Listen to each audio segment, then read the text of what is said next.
Elcio. Elcio, que você está vendo, tem 45 anos e é motoboy. O que você vai ver agora na história desse homem, gente, é a falta de segurança que nós vivemos todos os dias. Ele é casado com a Alexandra. Juntos, os dois têm 5 filhos. E aí o motoboy passa por uma estrada para deixar a Alexandra no trabalho, quando é abordado por criminosos em um carro. E aí ele percebe que vai ser assaltado. E aí tenta escapar, lógico, né? Tenta fugir. O motoboy acelera, mas é baleado.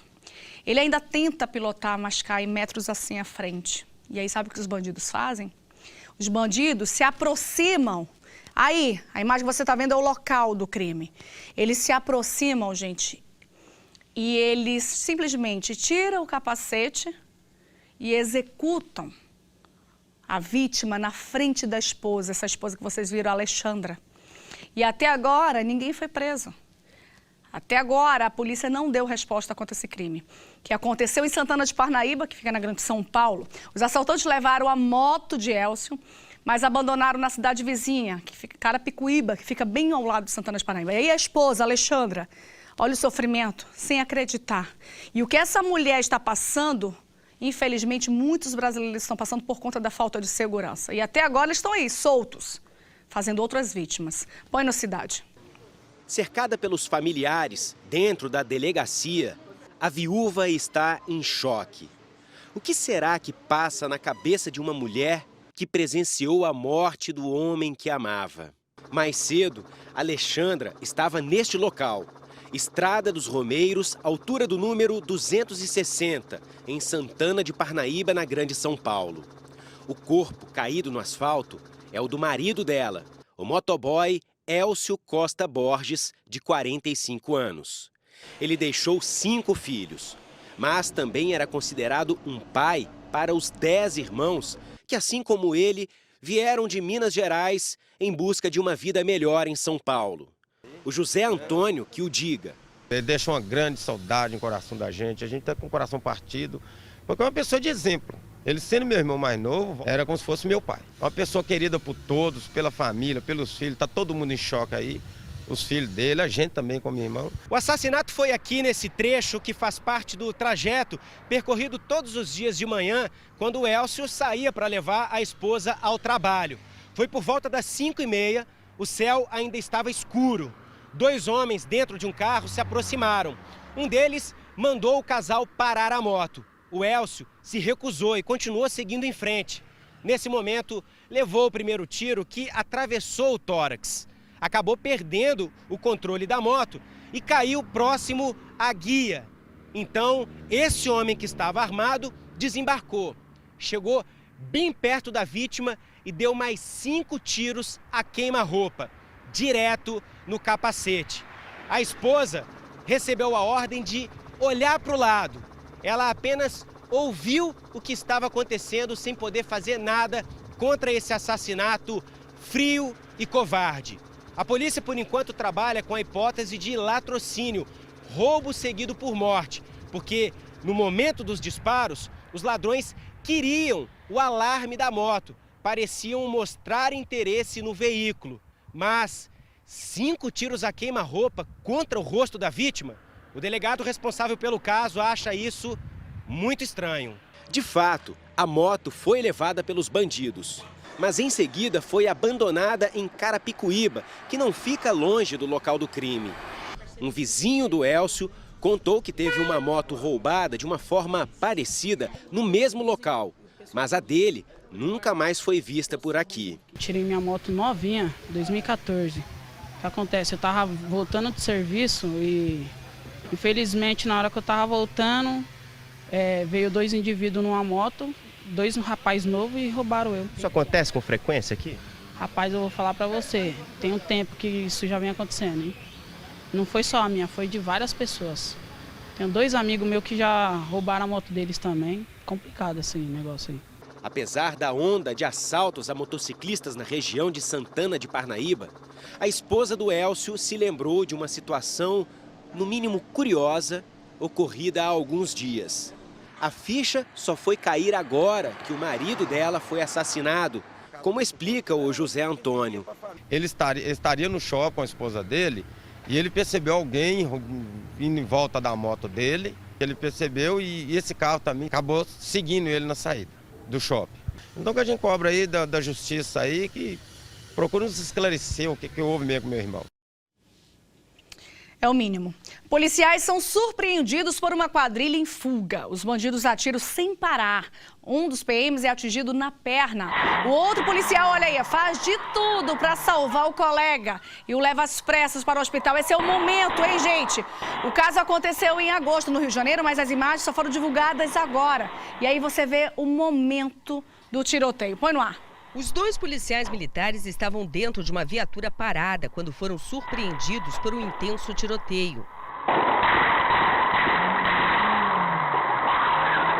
Criminosos em fuga reagiam à perseguição policial que começou a 5 quilômetros de distância do local do confronto. A quadrilha tinha acabado de roubar uma carga de cigarros. Motoristas que passavam por ali se assustam e param com medo de balas perdidas. Os policiais tentam levar a viatura para um local seguro, mas não conseguem. Novos disparos são feitos. Os PMs desembarcam e reagem ao ataque.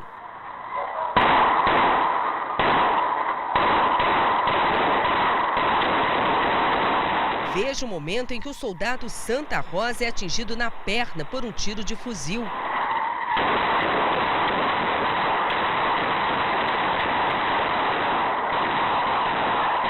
Com o impacto, o corpo do soldado é projetado para a calçada.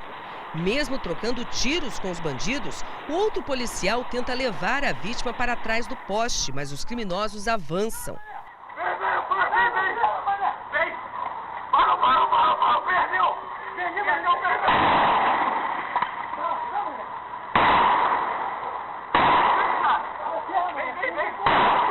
Os vidros da viatura ficam estilhaçados. Repare no momento em que um dos suspeitos passa por trás do carro da polícia.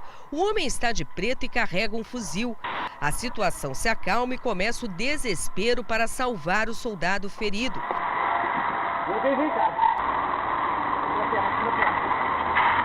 O outro policial tem pressa para chegar ao hospital mais próximo.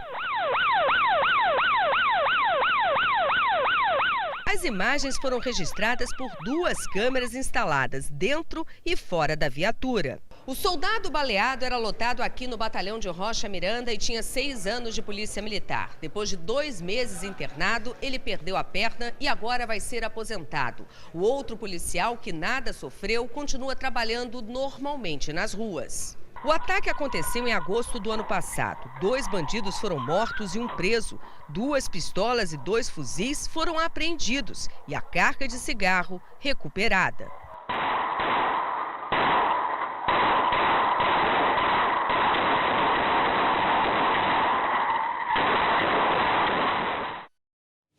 Vamos direto ao Rio de Janeiro com outras informações com o Hernani. E agora tá perigoso para a polícia até ficar parada, né? Fazendo uma ronda ostensiva, porque os bandidos com ousadia não contam conversa, né? Esses bandidos, no caso, o que foi preso, a polícia, lógico, já sabe quem é, faz parte de alguma facção, Hernani?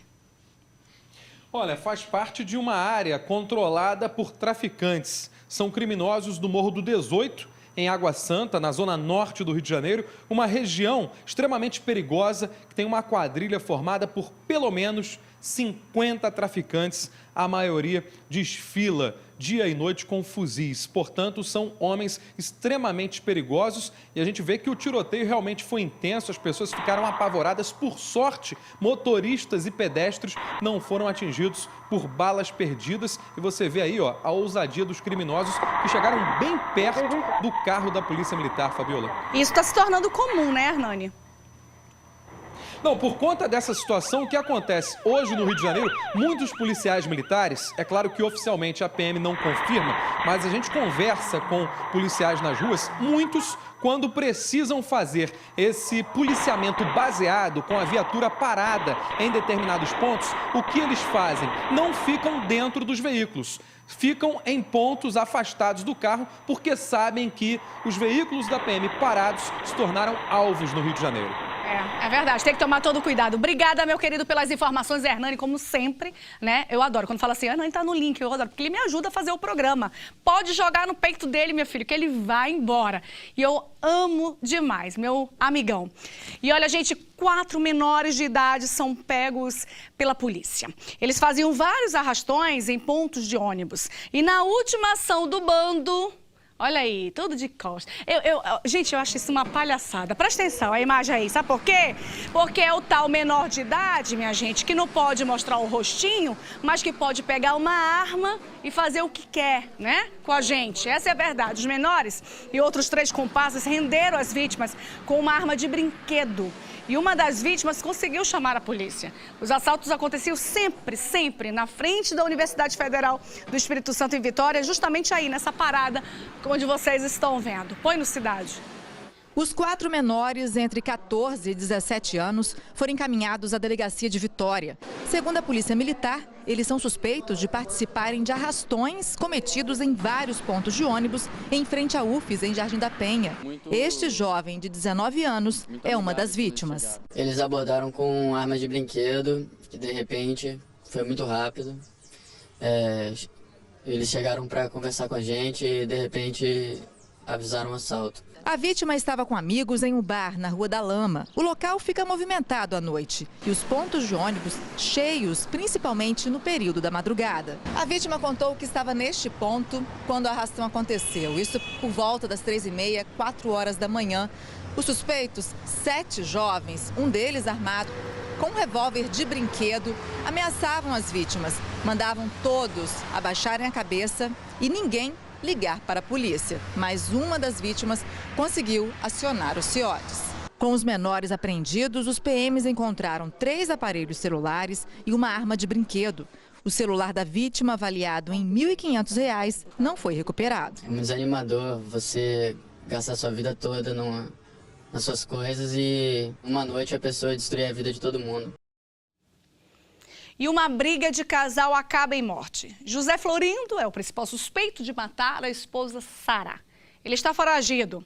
O caso acontece na cidade de Promissão, no interior de São Paulo. Veja. Foi aqui nesta casa em construção, Sara passava momentos de horror. Inclusive, os vizinhos escutavam gritos. Eram gritos de pavor de uma mulher desesperada. Esta mulher, que não quer mostrar o rosto, era amiga de Sara Regina. Ela conta que os vizinhos ficavam aterrorizados com as cenas de violência. Ele é bem assim mesmo. Qualquer coisinha com ele era resolvido na pancada. Ele não estava nem aí. Sara já havia sido casada anteriormente, tanto que em 2010, ela, o então marido e uma filha de 15 anos vieram de São Paulo para Lins em busca de tranquilidade. Naquele mesmo ano, o marido morreu de acidente. E logo depois, Sara conheceu José Florindo através de amigos. Foi um amor à primeira vista. 4 meses depois, ela estava se casando com ele. Só que 4 dias antes do casamento, a mãe de Sara foi alertada. Pessoas próximas disseram que ele era um homem muito violento. Sara não acreditou e casou-se com ele. 2 meses depois, começaram as agressões. A família até que tentava resgatar Sara das garras do marido, mas era inútil. Há cerca de 15 dias, ela tinha ido morar na casa do irmão em São Paulo, justamente para fugir das agressões, mas foi inútil. Uma semana depois, ela acabou voltando e morreu. As cenas de violência eram tantas que a filha de Sara, de 15 anos, decidiu ir morar com a avó. Aqui na delegacia de Promissão ficou o registro de como José Florindo era violento. No boletim de ocorrência feito pela vítima no mês de março, ela conta em detalhes como eram as agressões dentro de casa. No documento, a vítima contou em detalhes as sessões de espancamento a que era submetida. Mas uma noite, por volta das 11h30, toda a família já estava recolhida quando Sara começou uma discussão com o José Florindo.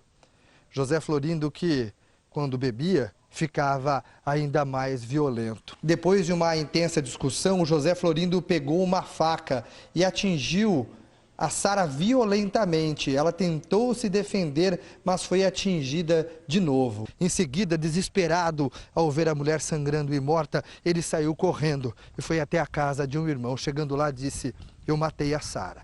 Quando os policiais voltaram à casa, já era tarde.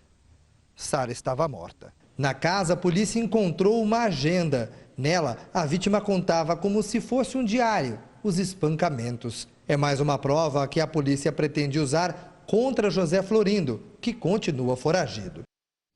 Tem foto da Sidlene, gente? Para colocar aqui para mim? Se tiver. Aí está a Sidlene. Ela vive com o Gilberto desde que tinha 14 anos. Você vai saber por que a Sidlene está na viatura. Ela tem 2 filhas pequenas com o Gilberto, né?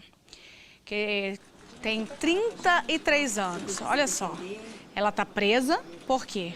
Porque ela estava cansada de apanhar do marido.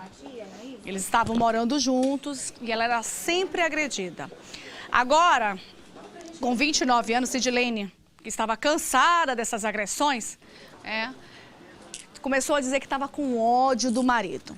E aí, numa certa noite, Gilberto tenta agarrar a Sidlene, ela pega uma faca para se defender. Gilberto vai para cima e é morto a facadas. E é por isso que ela está presa, por isso que ela não quer falar nada. Mas ela diz que não aguentava mais ser agredida pelo marido. Veja. Um amor incondicional, marcado por ameaças, agressões e muitas brigas. Ela sofria violência doméstica desde os 14 anos. Ela foi viver com ele, ela estava com 14 anos de idade. E desde esses 14 anos, pode ir lá no setor onde ela mora, que até os próprios parentes dele vêm depor. Se for preciso, eles vêm depor a favor dela. Sidlene de Oliveira, de 29 anos, é suspeita de matar o marido Gilberto Carlos da Silva, de 33 anos, a facada, por volta das 5h30 da manhã, no bairro Pedro Fontes, em Cariacica. Ao chegar na delegacia, a suspeita não aceitou conversar com a nossa equipe, mas disse apenas que tentou se defender. Eu só defendi. Sidlene disse para a polícia que teria passado a noite bebendo e que ainda durante a madrugada o próprio marido teria obrigado a mulher a ter relações sexuais com ele. Mas ela não aceitou. Foi nesse momento que o Gilberto começou a agredi-la e, para se defender, Sidlene acabou esfaqueando o próprio marido. As brigas e as agressões aconteceram na frente da filha do casal, de apenas 2 anos de idade. As ameaças eram constantes e principalmente quando Gilberto bebia. Segundo a mãe da suspeita, até as 2 filhas do casal sofriam com as ameaças do pai. Ele chegou a ponto de falar para mim que se ela separasse dele e não voltasse para ele, ele daria veneno às crianças e envenenava ela também. E ainda, segundo Ana Maria, conselhos não faltavam para a filha. Ela tinha medo dele ir na minha casa, botar fogo na minha casa e matar a gente tudo, entendeu? Então, chegou a esse ponto, agora é só lamento, né? E uma mulher vai ao banco para pagar um boleto, mas ela é impedida de entrar na agência por usar uma perna mecânica. A situação só é resolvida com a chegada da polícia, minha gente. Ela teve que chamar a polícia para poder entrar. Já se viu isso? Põe no ar. Depois de muita conversa e nenhuma solução, a deficiente impedida de entrar na agência bancária se irrita, tira a perna mecânica e joga em direção ao funcionário da agência. Daqui. Em frente à porta giratória do banco, o policial militar aguarda a gerente. Ele reclama que a responsável demora a aparecer. A minha polícia está aí mais de 5 minutos, cadê a gerente? Já sobe lá, Vivian. Já pode subir lá e perguntar quem é essa gerente aí. Minutos depois, chega um funcionário para conversar com os policiais. A mulher barrada agora está acompanhada pela filha, que grava as imagens pelo celular. Os policiais, que foram chamados pela mulher, tentam argumentar e pedem que o gerente de contas libere a entrada da cliente. Ela mostrou uma perna mecânica. Ô, pessoal, certo? Tá desanimado. Eu vou tirar essa perna e vou sentar na sua cara. Não precisa da agressão. Tá? Daqui. Foi pelo menos 1h30 de espera para conseguir pagar um boleto. A cena aconteceu nesta sexta-feira, por volta das 2 da tarde. A gerente responsável pela agência estava em horário de almoço. A deficiente só conseguiu entrar no banco porque os policiais militares a escoltaram. Levo uma vida normal, vou para clube, vou para praia. Eu não tenho problemas com a minha deficiência.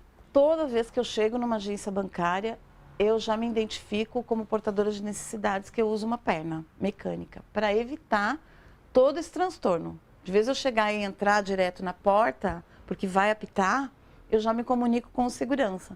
E mesmo assim eles não deixam entrar. Eles têm que chamar o gerente, aí demora. Jussara, hoje com 52 anos, se tornou deficiente há 20 anos depois de uma queda de mais de 25 metros de altura. Na época, ela era policial militar e foi obrigada a sair das ruas por conta das limitações físicas. Com 2 filhos ainda pequenos, ficou 1 ano sem andar. Depois da prótese, ela voltou a trabalhar. Depois que eu me tornei deficiente físico, né, eu sempre trabalhei em empresas. Minha última empresa que eu trabalhei como bancária, eu era caixa, trabalhei lá 8 anos. Também tive vários problemas de assédio moral devido à minha deficiência. Cheguei a ter uma crise de depressão fortíssima pelo assédio. A assessoria do banco respondeu que o plano de segurança, que inclui a utilização de portas giratórias detectoras de metais, é aprovado pela Polícia Federal. Ainda segundo a nota, o banco lamenta imensamente o ocorrido e diz que os funcionários são preparados para prestar atendimento sempre respeitoso aos clientes. Mas esta não foi a primeira vez que Jussara passou por este tipo de constrangimento. Ela já entrou com um processo contra o mesmo banco em 2011, ao enfrentar uma situação parecida com essa. A deficiente ainda não sabe se entrará novamente na justiça contra o banco. No final de semana eu estou sentada aqui nesse sofá. Não tenho mais vontade. É como se tivesse criado um medo dentro de mim de sair para a rua e ter que ficar passando por isso. Sabe, de ter que ficar explicando o tempo todo que eu uso uma perna, mas que eu sou uma pessoa normal. Hoje, se você perguntar para mim, Sara, como você está? Eu estou mal. Eu não dormi à noite, acordei de manhã chorando, porque eu acho que a gente não precisa passar por isso. Eu falei, olha, eu não nasci assim. Então, ninguém está livre de ficar, né? De se tornar. E nós temos aí tantas leis para nos proteger, mas não protegem. Gente, olha, aí depois que a mulher passa por toda essa humilhação, ai, nós lamentamos, aí é muito fácil, né? Ela passa por todas as coisas. Sem falar que se é respeitoso, é muito fácil. Ela levantou a calça, você observa que é uma deficiente, né? Que tem ali uma prótese, que é lógico que vai apitar. E se ela avisou antes, pra que isso? Pra que isso? Não, tem gente que gosta mesmo, sabe? Gosta de fazer as pessoas passarem por isso. Essa é a verdade. Aí a polícia chega e também pede pra ver.